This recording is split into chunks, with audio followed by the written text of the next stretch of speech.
আছেন 400 রুপে আছেন 400 রুপে হয় নাই 400 টাকার। আজকে আল্লাহর রহমতে যে 5,000 টাকা দিয়ে শুরু করেছিলাম, আজকে আমার মাসে প্রায় 12 থেকে 13 লাখ টাকা সেল আছে এবং মাসে প্রায় 1 থেকে 1.5 লাখ টাকা আমি প্রফিট করি আল্লাহর রহমতে। এবং সারা বাংলাদেশে আমরা 100% ক্যাশ অন ডেলিভারিতে মাছ প্রোভাইড করি, কোনো টাকা অগ্রিম নেই না। আমাদের একটা পলিসি আছে যে আমরা আগে মাছ দেই, কাস্টমার মাছ দেখে পছন্দ করে তারপর টাকা দিতে পারে। সো এই জায়গা থেকে আমরা 100% চেষ্টা করছি সারা বাংলাদেশের মানুষকে একদম চাঁদপুরের অরিজিনাল যে ইলিশটা, চাঁদপুরের অরিজিনাল ইলিশের যে ঘ্রাণ স্বাদটা, সেটা পৌঁছানোর জন্য মানুষের কাছে। প্রতারক অনেক বেড়ে গেছে। আমাদের যে প্রতারক নিয়ে মেইন সমস্যাটা হচ্ছে যে আমাদের ভিডিও ছবি ইউজ করে তারা বিভিন্ন অ্যাড চালিয়ে বিভিন্ন পোস্ট করে।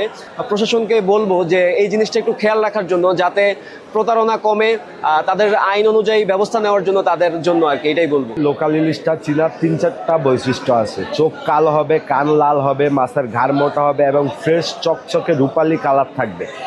এছাড়াও মাছটা শক্তপোক্ত হবে, গোল হবে, দেখতে শুনতে ভালো হবে।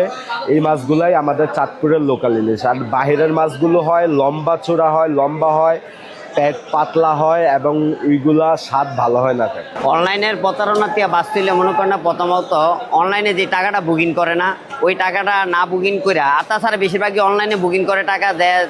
চাঁদপুরে আমরা মাছ দিচ্ছি 1 কেজি আলা মাছ 700-800 টাকা, আর অনলাইনে ওরা ফেজে দেয় মনে করেন আমরা 6,000 টাকা। ঠিক আছে, তো এই কাস্টমার মনে করে যেন হস্তা, ঠিক আছে, চাঁদপুরের লগে ডিফারেন্স অনেকটা, তো টাকা বুকিং করে কত পরে বিষয়ে পায় না। তা আমরা সরাসরি এসে মাছ কিনতে হচ্ছে, কারণ হচ্ছে ফেসবুকে অসংখ্য ভুয়া পেজের ছড়াছড়ি, যেখানে অথেন্টিক কোনো পেজ পাওয়া যাচ্ছে না, যার অনেকেই প্রতারণার শিকার হয়েছে। আমার অনেক আত্মীয়স্বজন বন্ধুবান্ধব ঢাকা চিটাগং থেকে ফোন করেছে, বলেছে যে আমরা এখানে টাকা দিয়েছি কিন্তু আমরা মাছ পাইনি। তারা নাম্বারটা বন্ধ করে দিয়েছে, বিকাশে টাকা আনে কিন্তু প্রোডাক্ট মাছ দিচ্ছে না। এই যে অনলাইনে প্রতারণা যারা করছে তারা কিন্তু কেউ চাঁদপুরের না। এই পর্যন্ত কয়েকটা প্রতারক চক্রকে ধরা হয়েছে, সবগুলোই কিন্তু চাঁদপুরের বাহিরের এরা। এখন আমি মনে করি যে ভোক্তা সাধারণ যারা আছে তাদের উপর কিন্তু সচেতন হইতে হবে।